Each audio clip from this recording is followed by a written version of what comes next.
भारत का बंटवारा। जब भारत दो टुकड़ों में बांटा जा रहा था तब पूरे भारत में आग फैली हुई थी। हर जगह जगह हिंदू और मुस्लिम एक दूसरे पर शक और नफरत से देखने लगे थे।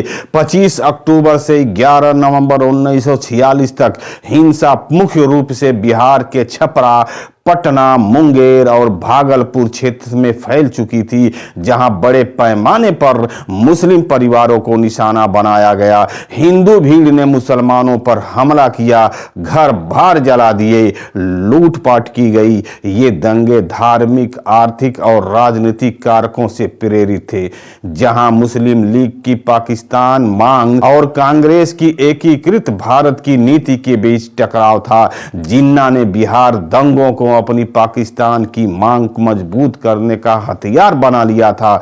उसने प्रचारित किया कि भारत में मुसलमान महफूज नहीं हैं। लीग ने हर जगह मुस्लिमों को डराया कि कांग्रेस की बहुसंख्यक सरकार में उनका कोई मुस्तकबिल नहीं है। वहीं कलकत्ता में दौरा कर रहे गांधी ने 5 नवंबर को ऐलान किया कि यदि 24 घंटे में हिंसा न रुकी तो वे मृत्यु तक उपवास करेंगे। यह ऐलान राजेंद्र प्रसाद ने रेडियो पर प्रसारित की, जिसके बाद गांधी जी पटना पहुंचे, वहां के गांव का दौरा किया और हिंदुओं से पश्चाताप करने को कहा। उनके उपवास से हिंसा कम हुई। गांधी ने बिहार में हिंदुओं को और नवाखली के हिंदुओं की तरफ प्रतिरोध न लेने की सलाह दी, लेकिन 1946 के दिसंबर में उत्तर प्रदेश कई शहरों में दंगे हो चुके थे और फिर पंजाब और बंगाल में नए टकराव होने लगे। यह अब स्थानीय दंगे नहीं रहे, बल्कि ये एक राष्ट्रीय संकट बन गए थे। कराची को सिंध का दिल कहा जाता था। वहां जनवरी की शुरुआत में हिंसा भड़क उठी थी। भीड़ ने हिंदू बस्तियों पर हमला किया। मालवी रोड पर घर जले, दुकान लूटी गई। बांदेर रोड पर हिंदू परिवारों को घेर कर मारा गया। कराची की सड़कों पर लाशें बिछा दी गई। लगभग 1000 लोग मारे गए। हजारों हिंदुओं ने बैलगाड़ियों और गाड़ियों में सवार होकर के अजमेर और मुंबई भागने लगे। अजमेर पहुंचने पर भी स्थानीय लोगों और मुस्लिमों के बीच झड़पें हुई और हिंदू मुस्लिम हिंसा की आग इतनी फैल चुकी थी कि अंग्रेजों को लगने लगा कि अगर वह जल्दी सत्ता हस्तांतरण नहीं करेंगे तो पूरा देश गृह युद्ध में डूब जाएगा।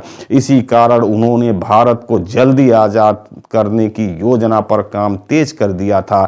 20 फरवरी को लंदन की संसद में हटली ने ऐलान किया 1948 तक भारत छोड़ देंगे। यह खबर भारत में बिजली की तरह फैल गई। गांधी दुखी थे क्योंकि उन्हें डर था कि बंटवारा हो सकता है। जिन्ना खुश थे क्योंकि पाकिस्तान का सपना करीब था। नेहरू और पटेल चिंतित थे कि अब भारत टूट जाएगा। इस बीच पंजाब में सांप्रदायिक तनाव बढ़ रहा था। 2 मार्च को पंजाब की गठबंधन सरकार गिर गई क्योंकि मुस्लिम लीग ने डायरेक्ट एक्शन का आह्वान किया। लाहौर में सिख नेता मास्टर तारा सिंह ने तलवार लहरा करके कहा कि पाकिस्तान नहीं बनेगा। इनका नारा दिया। इस चिंगारी ने पंजाब को फिर से आग में झोंक दिया। 4-5 मार्च को लाहौर, अमृतसर और रावलपिंडी में दंगे भड़क उठे। हिंदू, मुस्लिम और सिख एक दूसरे पर टूट रहे थे। यह देखते हुए गवर्नर सर जिनकिंस ने पंजाब में गवर्नर रूल लगा दिया, लेकिन हिंसा नहीं रुकी। गांव जल रहे थे, लोग मर रहे थे। 24 मार्च को लॉर्ड माउंटेन बेन भारत के नए वायसराय बना करके दिल्ली पहुंचे। एक नौसैनिक योद्धा रहे माउंटेन बेन को भारत की गड़बड़ी सुलझाने के लिए जिम्मा मिला था। उन्होंने जिन्ना, नेहरू और सिख नेताओं से मुलाकात की, लेकिन पंजाब में हालात बेकाबू हो रहे थे। माउंटेन बेन ने देखा एकजुट भारत का सपना टूट रहा है। उन्होंने अपने सलाहकार वीपी मेनन से कहा, हमें तेजी से काम करना होगा वरना सब तबाह हो जाएगा। अप्रैल में माउंटेन बेन ने कोशिश की कैबिनेट मिशन प्लान 1946 को फिर से लागू किया जाए, जिसमें एक ढीला ढाला संघीय भारत प्रस्तावित था, लेकिन जिन्ना ने इसे ठुकरा दिया और नेहरू ने भी कहा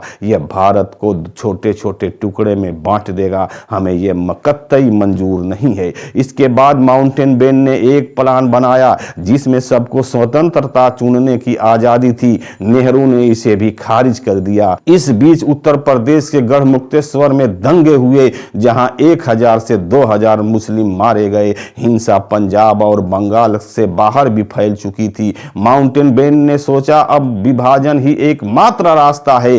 3 जून 1947 को माउंटेनबेन ने ऑल इंडिया रेडियो पर ऐलान किया, भारत 2 देशों में बंटेगा, भारत और पाकिस्तान। पंजाब और बंगाल का धार्मिक आधार पर बंटवारा होगा। सिंध और बलूचिस्तान पाकिस्तान में जाएंगे। 565 रियासतों को भारत या पाकिस्तान चुनना होगा। स्वतंत्रता की तारीख तय हुई 15 अगस्त 1947। जिन्ना खुश थे क्योंकि उन्हें पाकिस्तान मिल रहा था। नेहरू और पटेल ने भी बंटवारे के लिए मंजूरी दे दी थी क्योंकि हिंसा ने उनको मजबूर कर दिया था। लेकिन गांधी चुप थे क्योंकि उनके लिए यह मां का बंटवारा था। जून में पार्टीशन काउंसिल बनी। पार्टीशन काउंसिल का असली मकसद भारत और पाकिस्तान के बीच बंटवारे को व्यवस्थित तरीके से लागू करना था। इनका काम था दोनों देशों की संपत्ति, खजाना, सेना, पुलिस, सरकारी दफ्तर और रेलवे, डाक, टेलीग्राफ, उद्योग, कारखाने, शिक्षा संस्थान और यहां तक कि ब्रिटिश इंडिया के कर्ज को भी बांटना था। यही काउंसिल तय कर रही थी कि रिजर्व बैंक का पैसा फौजी, रेलवे, डाकखाना, विश्वविद्यालय कैसे बांटते हैं। 4 जुलाई को ब्रिटिश संसद में इंडियन इंडिपेंडेंस बिल पेश हुआ। 15 जुलाई को हाउस ऑफ कॉमन्स के से पास कराया गया। 16 जुलाई को हाउस ऑफ लॉर्ड्स ने भी मंजूरी दी और फिर 2 दिन बाद 18 जुलाई को यह कानून बन गया। इस बिल ने यह तय किया कि 15 अगस्त 1947 को भारत और पाकिस्तान पूरी तरह स्वतंत्र हो जाएंगे। भारत और पाकिस्तान 2 डोमिनियन होंगे और ब्रिटिश सम्राट का एम्परर ऑफ इंडिया खिताब खत्म हो जाएगा। उस समय ब्रिटिश भारत में बहुत से राज थे जिनके राजाओं के साथ ब्रिटिश सरकार ने तरह तरह के समझौते कर रखे थे। 565 राज्यों को यह आजादी दी गई कि वो चुने कि भारतीय या पाकिस्तान किस में शामिल होना चाहते हैं। जिन राज्यों के शासकों ने बहुमत धर्म के अनुकूल देश चुना उनके एकीकरण में काफी विवाद हुआ। भारत और पाकिस्तान के बीच सीमा रेखा लंदन के वकील सर सीरियल रेडक्लिफ ने तय की। हिंदू बहुमत वाले इलाके भारत में और मुस्लिम बहुमत वाले इलाके पाकिस्तान में शामिल किए गए। रेडक्लिफ के पास पुराने नक्शे और जनगणना थी। उस आधार पर उसने दोनों देशों की सीमाएं तय कर रखी थी और सीरियल रेडक्लिफ के पास समय कम था, इसलिए उसने जल्दबाजी में यह काम किया था जिसका बाद में बहुत विरोध हुआ था। 25 जुलाई को माउंटेनबेन ने रियासतों के राजाओं से मुलाकात की। सरदार पटेल ने जोधपुर, जम्मू कश्मीर और हैदराबाद जैसी रियासतों को भारत में शामिल करने की रणनीति बनाई। अगस्त की शुरुआत में दिल्ली, लाहौर और ढाका, कलकत्ता जैसे शहरों में अफवाहें और तनाव तेजी से बढ़ रहे थे। लोग बेचैनी में थे और हिंदुस्तान में रहेगा कौन, पाकिस्तान में रहेगा। ट्रेन भरी हुई थी। परिवार अपने घर और खेती बाड़ी छोड़ करके निकल रहे थे। 7 अगस्त 1947 में मोहम्मद अली जिन्ना कराची पहुंचे। उनका स्वागत जबरदस्त हुआ। उन्होंने कराची को पाकिस्तान की अस्थायी राजधानी घोषित कर दिया। 10 अगस्त 1947 तक पूरे देश में आज़ादी की तैयारी तेज हो गई थी। भारत और पाकिस्तान की सीमाओं पर प्रशासनिक बंटवारा किया जा रहा था। ब्रिटिश अधिकारी और भारतीय सेना अंतिम फैसलों पर काम कर रहे थे। दोनों देशों के झंडों के डिजाइन को अंतिम रूप दिया जा रहा था। हिंदुस्तान के लिए तिरंगा और पाकिस्तान के लिए हरा सफेद झंडा तय हुआ। 12 से 13 अगस्त 1947 में लाखों लोग ट्रेन, बैलगाड़ी, नाव और पैदल यात्रा करके सीमाओं को पार करने लगे। पंजाब और बंगाल में खून खराबा बढ़ गया। धार्मिक आधार पर हत्याएं और आगजनी तेज हुई। बंगाल में गांधी के उपवास से हिंसा जरूर कम हुई थी, लेकिन पूरी बंगाल से हिंदू भाग रहे थे। अब वो दिन निकट आ गया था जिसके लिए जिन्ना ने हजारों दंगे करवाए थे। 14 अगस्त 1947 को पाकिस्तान का जन्म हुआ। रात 12 बजे कराची में पाकिस्तान की संविधान सभा में जश्न मनाया गया। जिन्ना ने शपथ ली और पाकिस्तान आधिकारिक रूप से आजाद हो गया। मोहम्मद अली जिन्ना पाकिस्तान के गवर्नर जनरल बने। लॉर्ड माउंटेनबेन ने शपथ दिलाई। पाकिस्तान बनते ही जिन्ना ने कहा कि पाकिस्तान इस्लामिक लोकतंत्र देश होगा। 15 अगस्त 1947 को रात के करीब 12 बजे भारत आजाद हुआ। दिल्ली में जवाहरलाल नेहरू ने लाल किले से त्रस्त विद डेस्टिनी भाषण दिया और सुबह लाल किले पर तिरंगा फहराया गया। पूरा भारत आजादी के खुशी में डूब चुका था। 15 अगस्त की सुबह लोग झंडा लेकर के सड़कों पर उतर आए थे। गांव, शहरों और ढोल नगाड़े से मिठाइयां बांटी जा रही थी। लोग एक दूसरे से गले लगा करके भारत माता की जय और वंदे मातरम का नारा लगा रहे थे और खुशियां मना रहे थे। लेकिन इसी खुशी के बीच लाखों हिंदू, सिख शरणार्थी अपने घरों से बेघर होकर के दिल्ली, पंजाब और उत्तर भारत की ओर भाग रहे थे। कई जगह जश्न तो कई जगह मातम था। लाखों हिंदू और सिख पाकिस्तान से जान बचा करके भारत की ओर भागे।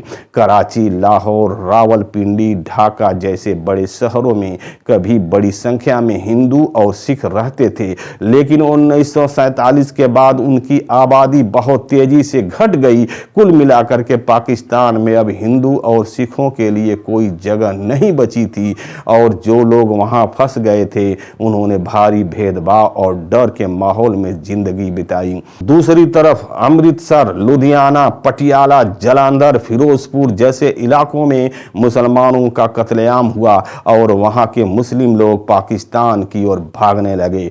ट्रेनें तक लाशों की गाड़ियां बन गई थी। पाकिस्तान जाने वाली ट्रेनों में मुसलमान को मार करके भेजा जाता था और भारत आने वाले ट्रेनों में हिंदू सिखों को मार करके भेजा जाता था। इस बंटवारे में केवल पंजाब में लगभग 5 से 6 लाख लोग मारे गए थे और करोड़ों शरणार्थी दोनों और स्थापित हुए थे।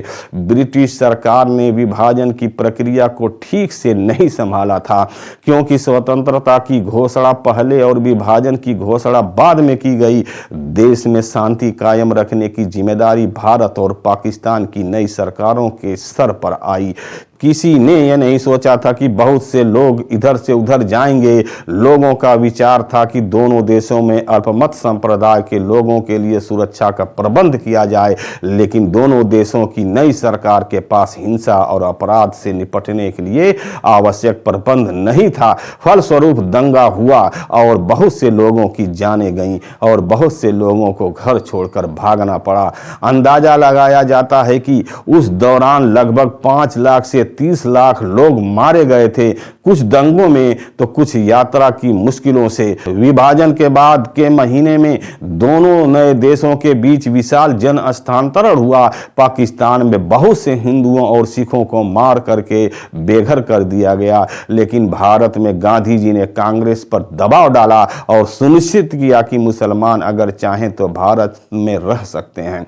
सीमा रेखाएं तय होने के बाद लगभग 1.45 करोड़ लोगों ने हिंसा के डर से सीमा पार करके बहुमत संप्रदाय के देश में शरण ली। 72,26,000 मुसलमान भारत छोड़कर पाकिस्तान गए और 72,49,000 हिंदू और सिख पाकिस्तान छोड़कर के भारत आए। इसमें से 78% स्थानांतरण पश्चिम में मुख्य रूप से पंजाब में हुआ। भारत का यह विभाजन 18वीं सदी में यूरोप, एशिया, अफ्रीका और मध्य पूर्व में किए गए अनेक विभाजन में से सबसे भयंकर था। दोस्तों, आपको वीडियो कैसी लगी कमेंट बॉक्स में आकर के कमेंट जरूर दीजिएगा। ओके, शब्बा खैर।